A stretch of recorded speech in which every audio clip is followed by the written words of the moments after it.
We now know the first two teams that make it to the semifinals, and let's get right into this. Barcelona versus Borussia Dortmund. I'm not gonna lie, I didn't even pay attention to this game. I thought Barcelona were for sure gonna pull up and give Borussia Dortmund that three-piece.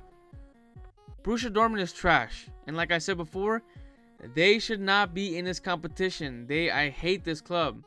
I'm not gonna keep repeating myself, even though I get 3 views every single videos.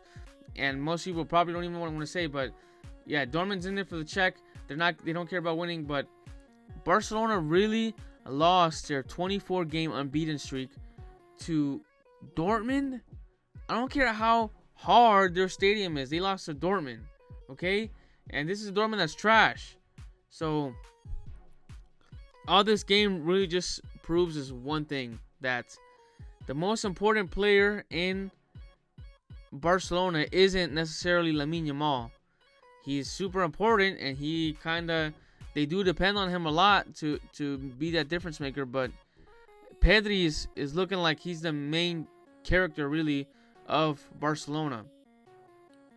Gavi, I mean, yeah, he can't really control a game like this, especially against Dortmund, because Gavi doesn't do anything great. He's an average player that just knows how to avoid yellow cards. He's kind of like Casemiro, but because Casemiro is actually built like a man and not a little soy boy, Gavi can get away with it. So Barcelona, they might have gotten away with this match getting through, because I saw that Borussia Dortmund were getting a lot of opportunities, and at the end of the day, yeah, Barca getting scraping through a win is still a skill. So yeah, it sucks for Barcelona because they lost their 24-game unbeaten streak, and I think mentally that kind of gives you momentum and the confidence to have the belief in yourself, and that's gonna ultimately show in the performances of the games. But this also might have been a good learning lesson for Barcelona with their young team, that they can't just come here sleeping around thinking that just because they're Barcelona they're gonna get all the win. But Barcelona is now waiting for their semifinal team, and that's either Inter Milan or Bayern Munich. Bayern Munich is trash this season. Bayern Munich set themselves up to lose the moment they signed Vincent Kompany as manager. What kind of manager is that? He hasn't done anything.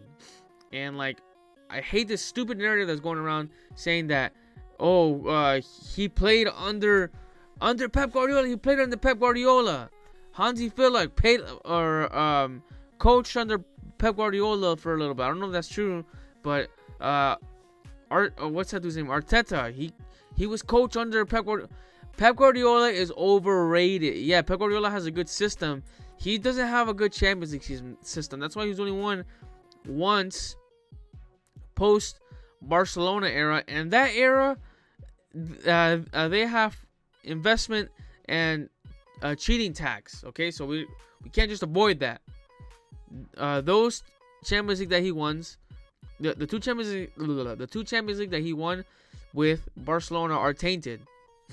Okay, and then honestly, if Inter Milan would have had anyone else besides Lukaku, who's absolute dog water, they probably would have won the Champions League that day.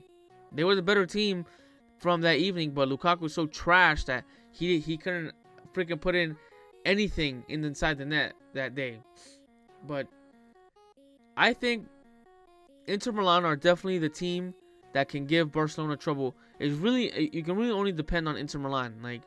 This Barca team is good, and I think because Inter Milan plays so well with their build-up play, and I think they're gonna expose the high line that Barca tend to play because of how well they know where everyone's at and know exactly when to make these runs. They're gonna expose that system. So I believe Barcelona's Champions League run ends here. Okay, they're not gonna make it past the semifinals. They're not gonna make it to the finals. As far as the next game, Aston Villa versus PSG, I predicted this. I had Aston Villa winning by 1 goal, but ultimately PSG going through. I actually had Aston Villa, like, if they wouldn't have thrown away that late goal in the PSG tie, and sorry, in the PSG home game, this game would have went to penalties, and honestly, PSG probably would have crumbled before penalties. So, look, Unai Emery, he is a good manager, okay, and I think there's a couple managers. So, say if Madrid don't really get Xabi Alonso, they might even look to Unai Emery. I think Unai Emery is more of a small coach or a small manager, small club type of manager, where he can get the best out of small clubs, and he's not necessarily good at leagues, which is why I don't think he would ultimately succeed in Madrid as much as he can succeed in these other teams. But Unai Emery deserves respect. I think for him, the best thing that he could do is go to international play where you're solely dependent on winning the Euros or World Cup or Copa America, whatever team he decides to play. So I don't understand why Unai Emery keeps playing Rashford ahead of Watkins, though. Are they just like so set on the counter-attacking play? I don't know. I mean, Rashford did good this game, but is there not a way you could have found to play both of them? I don't know, because you could have played Rashford as a winger, and I'm not sure. I'm not sure why Unai Emery keeps doing this, but PSG, I think that they got away with one. Donnarumma, he messed up in one of the goals, but he ultimately saved them. Really, those last 2 saves were insane. If you watch in the Spanish commentators, like when Donnarumma saved that penalty, it was literally like, it was so insane how I literally screamed out at work. I was at the office and I was like, "Oh my god!" And everyone just looked at me, and yeah. But this is why the Champions League is the best trophy ever. Like, the Champions League is the GOAT. La Liga, Premier League, Bundesliga, I don't even have to talk about Ligue 1 or Serie A. They don't compare. The only thing that's bigger and better than the Champions League, really, is, I would say, the Euros and in the World Cup. Right under the Champions League, it's a Copa America, to be honest. Because sometimes, like, you just know there's only a couple teams that can win it. So, yeah. But what does this do to Madrid and Arsenal tomorrow? I think this actually, at the end of the day, is a positive for Madrid, because I believe that Arsenal, who are similar to PSG, where they are self-destructing, they're going to look at these games and they're going to say, oh shit, like, maybe Madrid can pull it off, instead of, oh yeah, like, we got this in the bag. Like, because the worst thing that Arsenal could do is have that idea that, okay, like, oh shit, they're gonna do it, like, Real Madrid's gonna make the comeback. Real Madrid is gonna make the comeback. That's the worst thing Arsenal could do.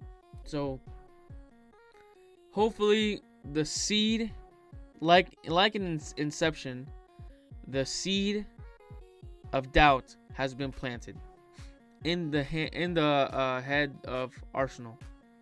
At the end of the day, I don't think Madrid's gonna do it. Their defense is too bad. They're gonna have to go all out attacking.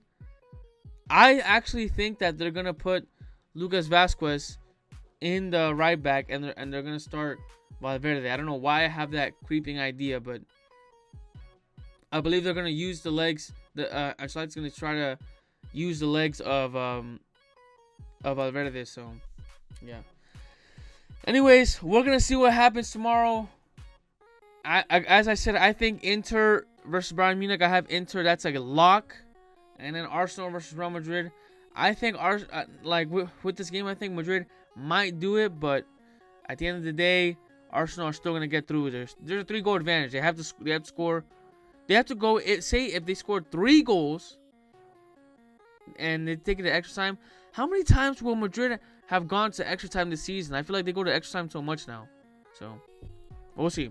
Anyways, See you guys in the next vid. I'll see you guys tomorrow. Wait for my reaction. Real Madrid versus Arsenal. Madrid, I'll put my faith in you. Actually, no, I don't have any faith in you. Madrid's gonna lose. Anyways, guys, peace out.